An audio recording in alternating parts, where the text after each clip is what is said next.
બાળકો જ્યારે પણ જીદ કરે ત્યારે ફટાફટ 10 જ મિનિટમાં તૈયાર થઈ જાય તેવા પાસ્તાની આજે આપણે રેસીપી જોઈશું અને એકદમ પરફેક્ટલી કઈ રીતે કૂક કરવા તેની બધી ટિપ્સ અને ટ્રિક્સ પણ હું તમને આપીશ.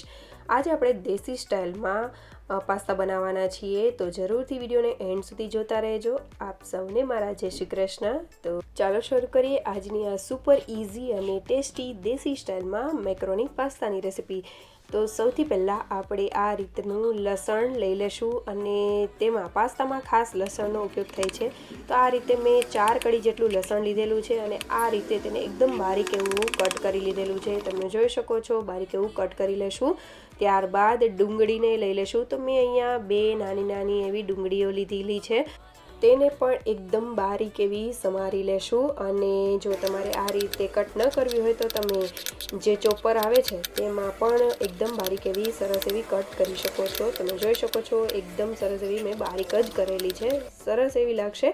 હવે આપણે તેમાં એડ કરવાના ટમેટાં લઈ લેશું. તો મેં અહીંયા આ રીતના 2 નંગ જેટલા ટમેટાં લીધેલા છે. ટમેટાને હાફ કટ કરીને સરસ એવા બારીક એવા કટ કરી લેશું. તમે જોઈ શકો છો હું નાના પીસીસ કરી રહી છું, જેથી કરીને તે ઝડપથી ચડવા લાગે. તો આ રીતે આપણે બંને ટમેટાને કટ કરીને તૈયાર કરી લેશું. તો આપણી ત્રણેય વસ્તુ મેઇન ઇન્ગ્રીડિયન્ટ છે તે તૈયાર થઈ ગયા છે. બાકીના મસાલા હવે આપણે આગળ એડ કરીશું. ત્યાં સુધીમાં આપણે પાસ્તા લઈ લેશું. તો પાસ્તા તમારે જેટલા લેવા હોય એટલા લઈ શકો છો. મેં અત્યારે 1 વાટકી જેટલા લીધેલા છે.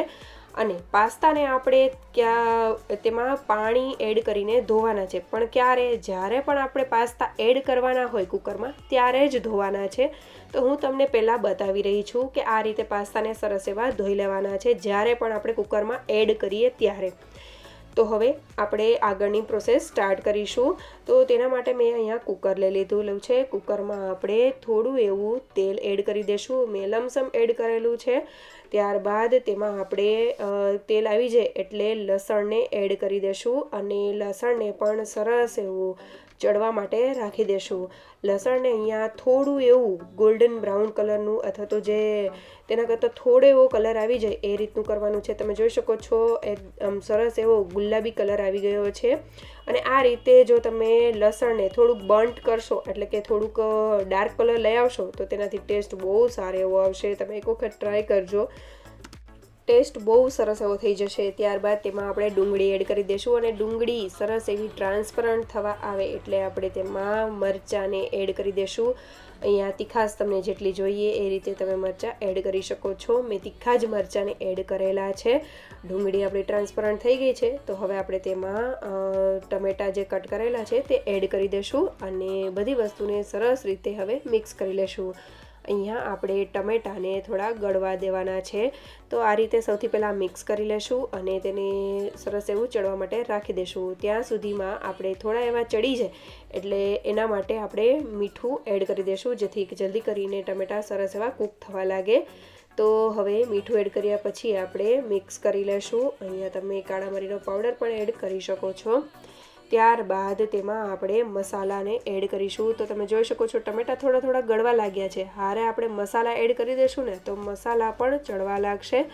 તો અહીંયા આપણે દેશી સ્ટાઇલનું બનાવી રહ્યા છીએ, તો આપણે જે ઘરમાં રેગ્યુલર યુઝ કરતા હોઈએ એ જ મસાલા યુઝ કરવાના છે. તો લાલ મરચું પાવડર એડ કરેલો છે મેં, અને મેં અહીંયા ચીલી ફ્લેક્સનો ઉપયોગ નથી કરેલો કારણ કે મેં લાલ મરચું પાવડર પણ ઉપયોગ કરેલો છે અને જે ગ્રીન મરચાં એડ કરેલા છે તે પણ તીખા છે એટલે મેં ચીલી ફ્લેક્સ નથી એડ કરેલા. તમારે કરવા હોય તો તમે એડ કરી શકો છો. ધાણા જીરા પાવડર અને હળદર પાવડર એડ કરેલો છે અને મેં અહીંયા મેગી મસાલાનો ઉપયોગ કરેલો છે. તેનાથી ટેસ્ટ બહુ જ સરસ એવો આવે છે અને મેગી મસાલો બધાના ઘરમાં હોય જ છે. અને મેં અહીંયા જે પાસ્તાનો મસાલો આવે છે એ યુઝ નથી કરેલો, એના બદલે મેં આ મેગી મસાલો યુઝ કરેલો છે. તો આ મેગી મસાલો એડ કરીને બધા મસાલા એડ કરીને આપણે સરસ એવું હલાવી લેશું અને મસાલા ચડી ગયા છે, ટમેટાં પણ ગળી ગયા છે. તો તમે જોઈ શકો છો કે પાસ્તા મેં અત્યારે એડ કરવા ટાઈમે જ ધોયેલા છે અને સરસ એવા ધોઈ લેશું એટલે આ રીતનું પાણી થઈ જશે. હવે પાણીને આપણે નિતારી લેશું અને તરત જ પાસ્તાને થોડી વાર માટે પણ રાખવાના નથી. પાણી નિતારીને તરત જ આપણે એડ કરી દેવાના છે. હવે આપણે બધી વસ્તુને સૌથી પહેલાં મિક્સ કરી લેશું, જેથી કરીને જે પાસ્તા છે તેની ઉપર થોડું એવું ઓઇલનું લેયર થઈ જશે એટલે તે ચીકણા નહીં બને, જરા પણ તેમાં ચીકાશ નહીં આવે કે બહુ ચીપચીપા એવા નહીં થાય, છૂટા છૂટા જ રહેશે. તો સૌથી પહેલાં આપણે બધી વસ્તુને મિક્સ કરી લઈશું. ત્યારબાદ તેમાં આપણે પાણીને એડ કરીશું. અહીંયા તમે ગરમ પાણીનો પણ ઉપયોગ કરી શકો છો, મેં એમનેમ નોર્મલ પાણી જ લીધેલું છે.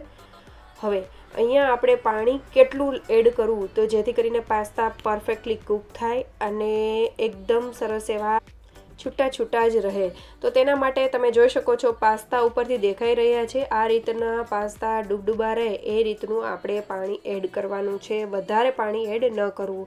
મેં અહીંયા ટેસ્ટ માટે માત્ર જે પિઝા સિઝનિંગ આવે છે તે જ એડ કરેલું છે. તમે ઓરેગાનોનો પણ ઉપયોગ કરી શકો છો, ચીલી ફ્લેક્સ પણ આમાં એડ કરી શકો છો. તો હવે આપણે એ બધી વસ્તુને મિક્સ કરીને કુકરનું ઢાંકણ ઢાંકી દેશું. આપણે 2 સીટી વગાડવાની છે. તો તમે જોઈ શકો છો 1 સીટી વાગી ગઈ, ત્યારબાદ બીજી સીટી થઈ ગઈ છે. હવે તેમાં હવા થોડી ભરાવા દઈને તરત જ આપણે ગેસની ફ્લેમ બંધ કરી દેશું. ફટાફટ થઈ જશે, કોઈ જ પ્રોબ્લેમ નહીં આવે. હું તમને કુકર આગળ ખોલીને પણ દેખાડીશ. તો 2 સીટી થઈ જાય એટલે આ રીતનું એમનેમ જ રહેવા દેવાનું. નોર્મલી જે આ હવા નીકળી જાય એ રીતે જ આપણે કુકરને થવા દેવાનું છે. આ રીતે કરશો એટલે તમે જોઈ શકો છો કે સરસ એવા આપણા પાસ્તા થઈ ગયા છે અને એકદમ છૂટા છૂટા એવા જ રહેશે. આટલું પાણી એડ કરશો ને તો એનાથી શું થશે, થોડું એવું જ પાણી તમે જોઈ શકો છો, થોડા એવા જ, તે માઇનર એવી જ ગ્રેવી છે. હવે અહીંયા આપણે શું કરવાનું છે તમે જોઈ શકો છો અત્યારે પાસ્તા આપણા કઈ રીતના થઈ ગયા છે, એકદમ સરસ એવા કૂક થઈ ગયા છે અને એકદમ સરસ એવા જે આપણે બહારે ખાઈએ એ રીતના જ થયા છે. તો ઝડપથી થઈ પણ જાય છે અને ઘણી વખત કેવું થાય કે આપણે પાણી વધારે એડ કરી દઈએ તો ચીપચીપા થાય, પણ આ પાસ્તામાં એવું કંઈ જ નહીં થાય. તમે આ રીતનું મેઝરમેન્ટ પાણીનું લેશો તો સરસ એવા છૂટા છૂટા જ થશે. તો ઘણી વખત કેવું થતું હોય કે આપણે પાસ્તા લઈએ તો આપણે ખબર ન હોય કે કેટલું પાણી એડ કરવું, તો આ રીતે તમે મેઝરમેન્ટ લઈ શકો છો. તો હવે જે પાસ્તા છે તેને હલાવીને તેની ઉપર મેં પિઝા સિઝનિંગ ફરીથી એડ કરેલું છે થોડું. ત્યારબાદ તેની ઉપર ચીઝ એડ કરેલું છે. ટોટલી ઓપ્શનલ છે પિઝા સિઝનિંગ આ જગ્યાએ એડ કરવું. તમે ચીઝ પણ તમારે ન એડ કરવું હોય તો એમનેમ પણ ખાઈ શકો છો, પણ બાળકોને બહુ ભાવતું હોય છે ચીઝ, તો એટલા માટે મેં એડ કરેલું છે. નહીં તમે આ બંને વસ્તુ સ્કીપ કરવી હોય તો કરી શકો છો. હવે કુકર ઉપર આપણે કોઈ પણ વાસણ કે ડીશ કે કંઈ પણ વસ્તુ ઢાંકી દેશું. કુકરનું ઢાંકણ નહીં ઢાંકવાનું, કોઈ પણ ડીશ કે એવું ઢાંકીને રાખી દેશું. થોડી વાર થશે એટલે તમે જોઈ શકો છો પાસ્તા અત્યારે જરા પણ એટલે જરા ગ્રેવી જેવું દેખાતું જ નથી. જે જરાક પણ હશે ને તે પણ સરસ એવા થઈ જશે. ને પાસ્તા જે છે તેનો થોડો ટાઈમ એવો હોય છે કે તે 90% પાકી ગયા હોય, પણ 10%માં પણ તેને થોડું કૂક થવા દેવાનું હોય છે. તો આ રીતે કરશો તો સરસ એવા તે પાસ્તા થઈ જશે. જે રીતના આપણે બહારે ખાઈએ એ રીતના જ કૂક થશે. તો પાસ્તા આપણા હલાવી લેશું અને આપણા પાસ્તા રેડી થઈ ગયા છે. તો તેને હવે આપણે સર્વિંગ પ્લેટમાં લઈ લેશું અને આ રીતે આપણે સર્વિંગ પ્લેટમાં પણ મેં તેની ઉપર ચીઝ એડ કરીને સર્વ કરેલા છે, કારણ કે બાળકોને બહુ ભાવતા હોય છે. તો આ રીતે મેં ચીઝ ઉપરથી સ્પ્રેડ કરેલું છે. ઇનકેસ તમારે મોઝરેલા ચીઝ એડ કરવું હોય તો પહેલાં જ્યારે આપણે પ્રોસેસ ચીઝ કુકરમાં જ એડ કરેલું ત્યારે પણ તમે મોઝરેલા ચીઝ એડ કરી શકો છો. અને અહીંયા તમારે શેઝવાન ચટણીનો પણ ઉપયોગ કરવો હોય તો પણ કરી શકો છો, કારણ કે આ દેશી સ્ટાઇલમાં બનાવીએ છીએ આપણે. જે રીતે આપણે ખાવા હોય એ રીતે પણ તમે બનાવી શકો છો. ઉપરથી ધાણા ભાજીને પણ એડ કરવી હોય તો પણ તમે એડ કરી શકો છો. તો તમે જોઈ શકો છો પરફેક્ટલી કૂક થયેલા એકદમ છૂટા છૂટા એવા અને એકદમ ટેસ્ટી ચટાકેદાર એવા આ પાસ્તા લાગે છે.